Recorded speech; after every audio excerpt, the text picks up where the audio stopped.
simply to belittle it, playing on the timeless antagonism between the generations, stirring up the young against the old. For this, you need a convenient older figure to pillory. John F. Kennedy knew the dangers of getting lost in the past. He radically distinguished his presidency from that of his predecessor, Dwight D. Eisenhower, and also from the preceding decade, the 1950s, which Eisenhower personified. Kennedy, for instance, would not play the dull and fatherly game of golf, a symbol of retirement and privilege, and Eisenhower's passion. Instead, he played football on the White House lawn. In every aspect, his administration represented vigor and youth, as opposed to the stodgy Eisenhower. Kennedy had discovered an old truth. The young are easily set against the old, since they yearn to make their own place in the world and resent the shadow of their fathers. Never let yourself be seen as following your predecessor's path. If you do, you will never surpass him. You must physically demonstrate your difference by establishing a style and symbolism that sets you apart. When General Douglas MacArthur assumed command of American forces in the Philippines during World War II, established by the commanders before him, the methods that had been successful for them. MacArthur asked the assistant how many copies there were of this book. 6, the assistant answered. Well, the general replied, you get all those 6 copies together and burn them, every one of them. I'll not be bound by precedents. Anytime a problem comes up, I'll make the decision at once, immediately.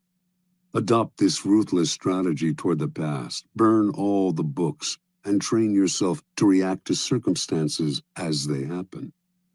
You may believe that you have separated yourself from the predecessor or father figure, but as you grow older, you must be eternally vigilant, lest you become the father you had rebelled against. Finally, plenitude and prosperity tend to make us lazy and inactive. When our power is secure, we have no need to act. This is a serious danger, especially for those who achieve success and power at an early age. You must be prepared to return to square one psychologically, rather than growing fat and lazy with prosperity. Pablo Picasso could deal with success, but only by constantly changing the style of his painting, often breaking completely with what had made him successful before. How often our early triumphs turn us into a kind of caricature of ourselves. Powerful people recognize these traps. Like Alexander the Great, they struggle constantly to recreate themselves. The father must not be allowed to return. He must be slain at every step of the way. Law 42.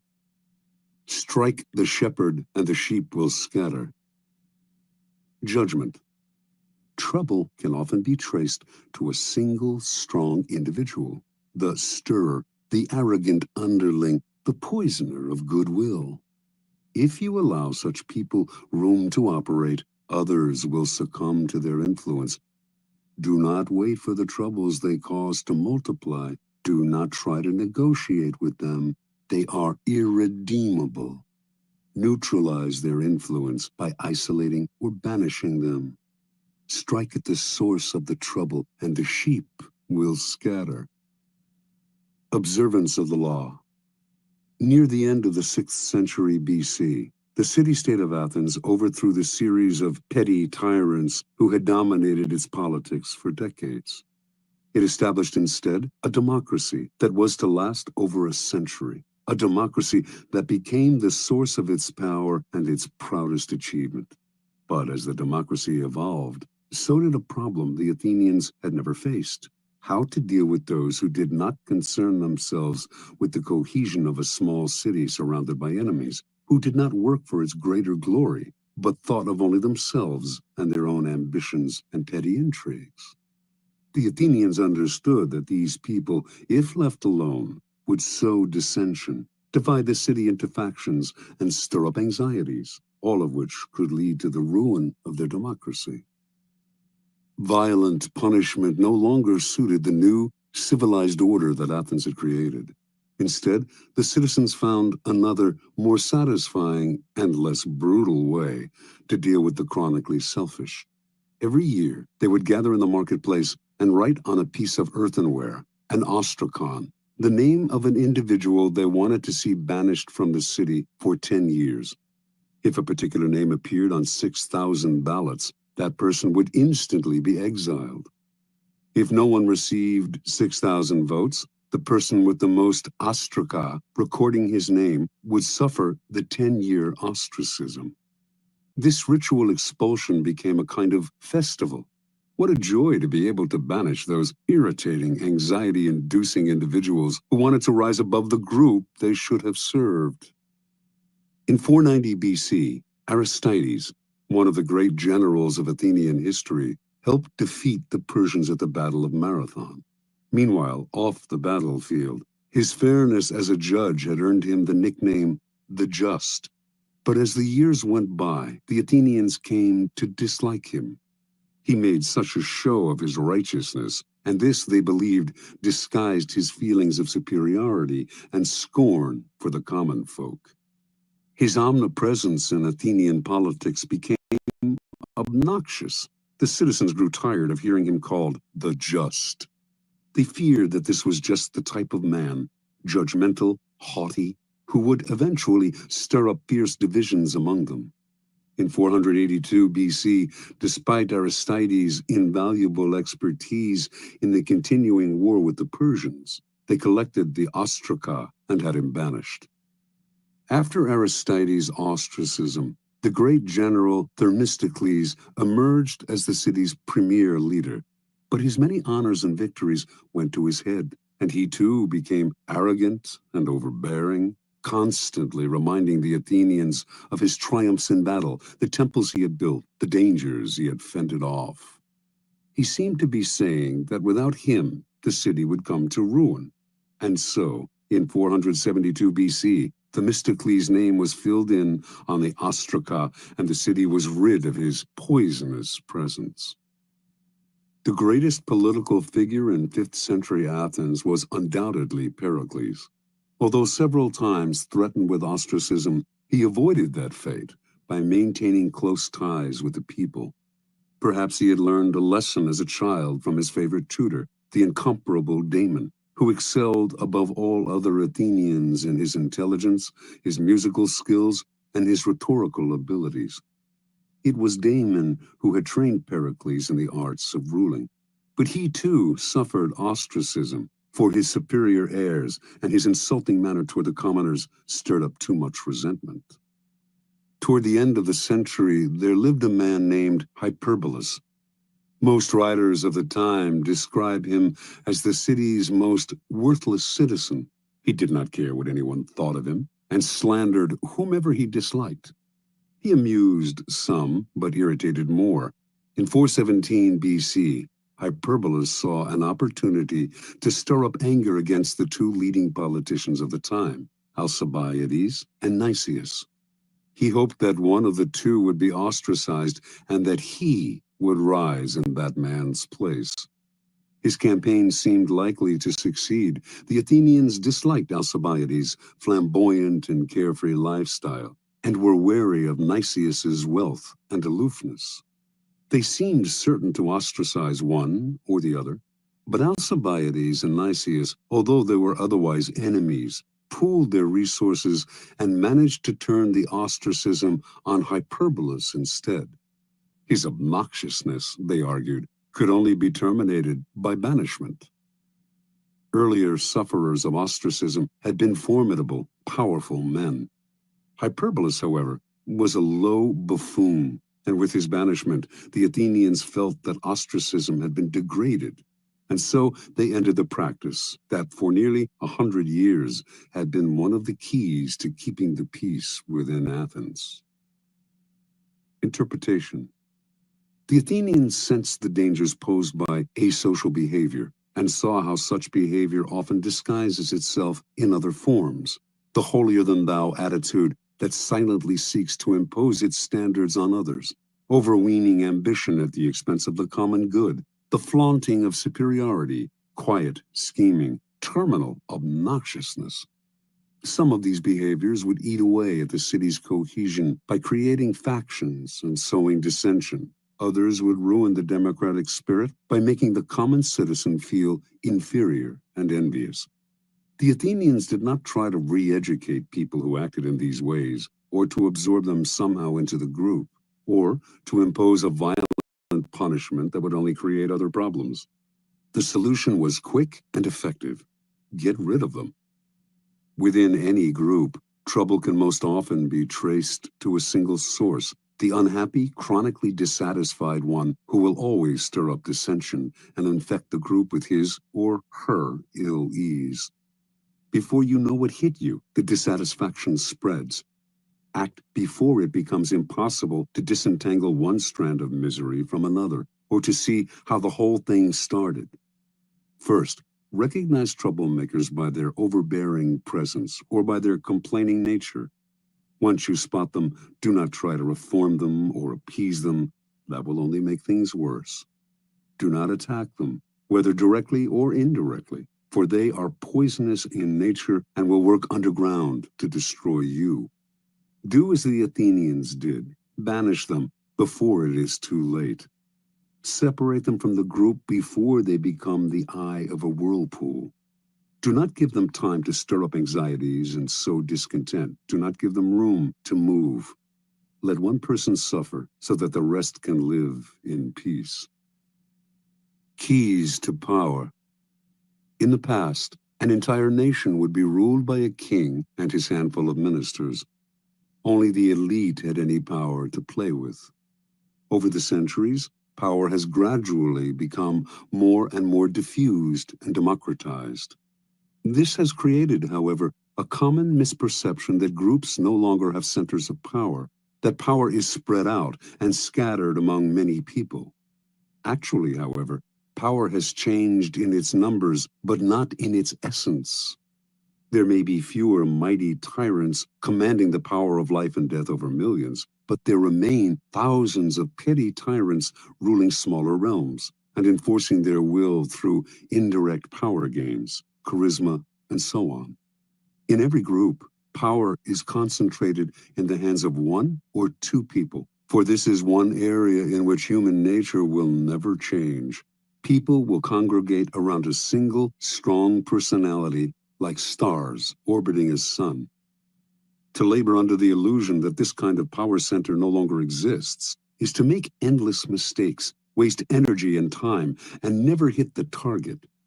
Powerful people never waste time. Outwardly, they may play along with the game, pretending that power is shared among many, but inwardly, they keep their eyes on the inevitable few in the group who hold the cards. These are the ones they work on. When troubles arise, they look for the underlying cause, the single, strong character who started the stirring and whose isolation or banishment will settle the waters again. In his family therapy practice, Dr. Milton H. Erickson found that if the family dynamic was unsettled and dysfunctional, there was inevitably one person who was the stirrer, the troublemaker.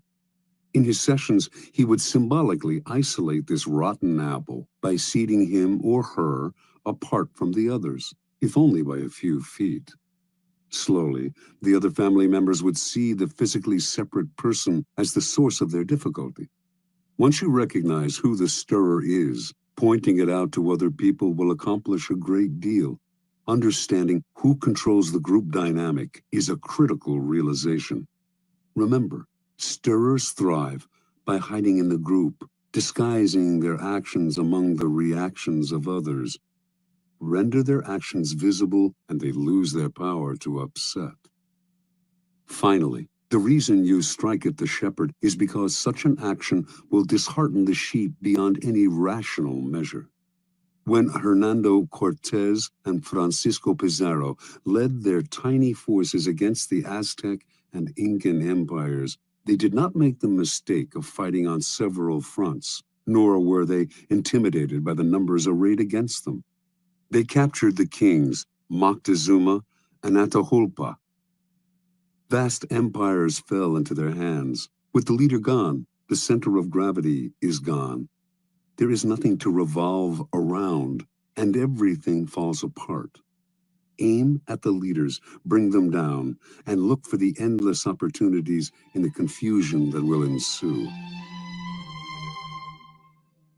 Law 43. Work on the hearts and minds of others. Judgment. Coercion creates a reaction that will eventually work against you. You must seduce others into wanting to move in your direction.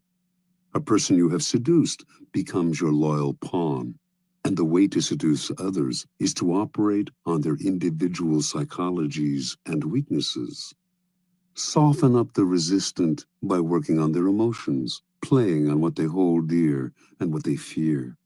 Ignore the hearts and minds of others, and they will grow to hate you. Transgression of the law.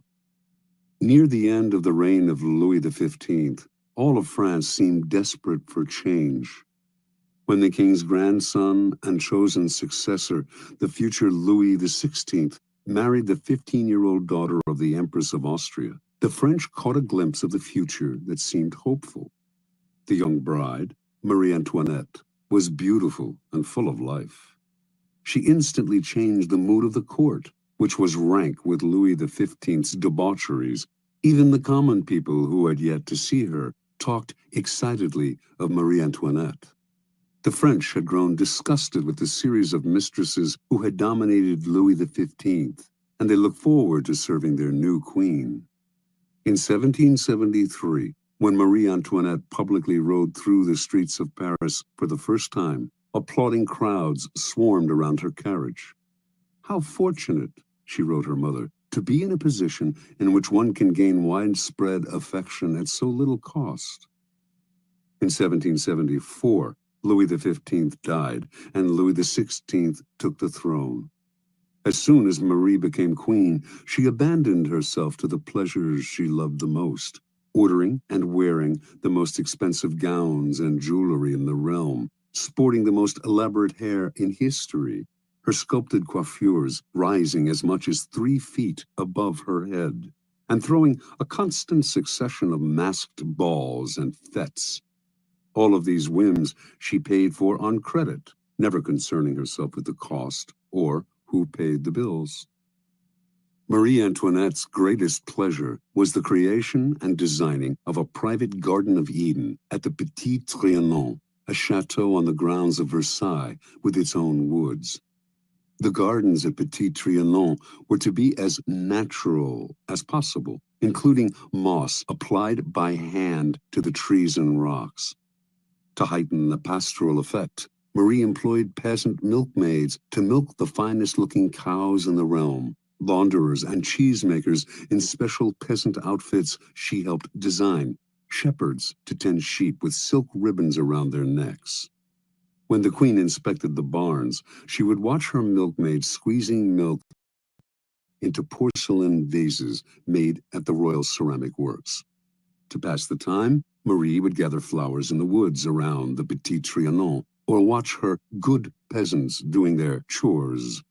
The place became a separate world, its community limited to Marie's chosen favorites. With each new whim of Marie's, the cost of maintaining the Petit Trianon soared. Meanwhile, France itself was deteriorating. There was famine and widespread discontent. Even socially insulated courtiers seethed with resentment. The queen treated them like children. Only her favorites mattered, and these were becoming fewer and fewer. But Marie did not concern herself with this. Not once throughout her reign did she read a minister's report. Not once did she tour the provinces and rally the people to her side. Not once did she mingle among the Parisians or receive a delegation from them.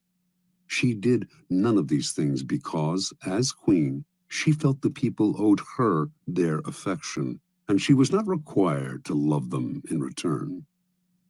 In 1784, the queen became embroiled in a scandal. As part of an elaborate swindle, the most expensive diamond necklace in Europe had been purchased under her name, And during this swindler's trial, her lavish lifestyle became public. People heard about the money she spent on jewels and dresses and masked dances. They gave her the nickname Madame Deficit, and from then on, she became the focus of the people's growing resentment. When she appeared in her box at the opera, the audience greeted her with hisses.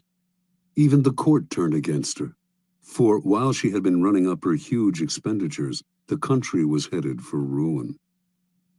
5 years later, in 1789, an unprecedented event took place, the beginning of the French Revolution. The Queen did not worry. Let the people have their little rebellion, she seemed to think. It would soon quiet down, and she would be able to resume her life of pleasure. That year, the people marched on Versailles, forcing the royal family to quit the palace and take residence in Paris. This was a triumph for the rebels, but it offered the Queen an opportunity to heal the wounds she had opened and establish contact with the people. The Queen, however, had not learned her lesson. Not once would she leave the palace during her stay in Paris. Her subjects could rot in hell for all she cared. In 1792, the royal couple was moved from the palace to a prison as the revolution officially declared the end of the monarchy. The following year, Louis XVI was tried, found guilty, and guillotined. As Marie Antoinette awaited the same fate, hardly a soul came to her defense. Not one of her former friends in the court, not one of Europe's other monarchs, who, as members of their own country's royal families, had all the reason in the world to show that revolution did not pay. Not even her own family in Austria, including her brother, who now sat on the throne. She had become the world's pariah. In October of 1793, she finally knelt at the guillotine, unrepentant and defiant to the bitter end. Interpretation. From early on, Marie Antoinette acquired the most dangerous of attitudes. As a young princess in Austria, she was endlessly flattered and cajoled. As the future queen of the French court, she was the center of everyone's attention. She never learned to charm or please other people, to become attuned to their individual psychologies. She never had to work to get her way, to use calculation or cunning or the arts of persuasion. And like everyone who was indulged from an early age, she evolved into a monster of insensitivity. Marie became the focus of an entire country's dissatisfaction because it is so infuriating to meet with a person who makes no effort to seduce you or attempt to persuade you, even if only for the purpose of deception. And do not imagine that she represents a bygone era, or that she is even rare. Her type is today more common than ever. Such types live in their own bubble. They seem to feel they are born kings and queens, and that attention is owed them. They do not consider anyone else's nature, but bulldoze over people with the self-righteous arrogance of a Marie Antoinette. Pampered and indulged as children, as adults, they still believe that everything must come to them. Convinced of their own charm, they make no effort to charm, seduce, or gently persuade. In the realm of power, such attitudes are disastrous. At all times, you must attend to those around you, gauging their particular psychology, tailoring your words to what you know will entice and seduce them. This requires energy and art. The higher your station, the greater the need to remain attuned to the hearts and minds of those below you, creating a base of support to maintain you at the pinnacle.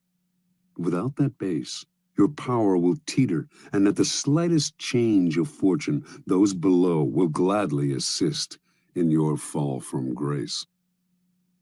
Keys to power. In the game of power, you are surrounded by people who have absolutely no reason to help you unless it is in their interest to do so. And if you have nothing to offer their self-interest, you are likely to make them hostile, for they will see in you just one more competitor, one more waster of their time. Those that overcome this prevailing coldness are the ones who find the key that unlocks the stranger's heart and mind, seducing him into their corner, if necessary, softening them up for a punch. But most people never learn this side of the game. When they meet someone new, rather than stepping back and probing to see what makes this person unique, they talk about themselves, eager to impose their own willpower and prejudices. They argue, boast, and make a show of their power. They may not know it, but they are secretly creating an enemy, a resistor, because there is no more infuriating feeling than having your individuality ignored, your own psychology unacknowledged. It makes you feel lifeless and resentful. Remember, the key to persuasion is softening people up and breaking them down gently. Seduce them with a two-pronged approach. Work on their emotions and play on their intellectual weaknesses. Be alert to both what separates them from everyone else, their individual psychology, and what they share with everyone else, their basic emotional responses. Aim at the primary emotions: love, hate, jealousy. Once you move their emotions, you have reduced their control, making them more vulnerable to persuasion. Mao Zedong always appealed to popular emotions and spoke in the simplest terms. Educated and well-read himself, in his speeches he used visceral metaphors, voicing the public's deepest anxieties and encouraging them to vent their frustrations in public meetings. Rather than arguing the practical aspects of a particular program, he would describe how it would affect them on the most primitive, down-to-earth level. Do not believe that this approach works only with the illiterate and unschooled. It works on one and all. All of us are mortal and face the same dreadful fate, and all of us share the desire for attachment and belonging. Stir up these emotions, and you captivate our hearts. Finally, learn to play the numbers game. The wider your support base, the stronger your power. Understanding that one alienated, disaffected soul can spark a blaze of discontent, Louis XIV made sure to endear himself to the lowest members of his staff. You, too, must constantly win over more allies on all levels. A time will inevitably come when you will need them. Law 44. Disarm and infuriate with the mirror effect. Judgment. The mirror reflects reality, but it is also the perfect tool for deception. When you mirror your enemies, doing exactly as they do, they cannot figure out your strategy. The mirror effect mocks and humiliates them, making them overreact.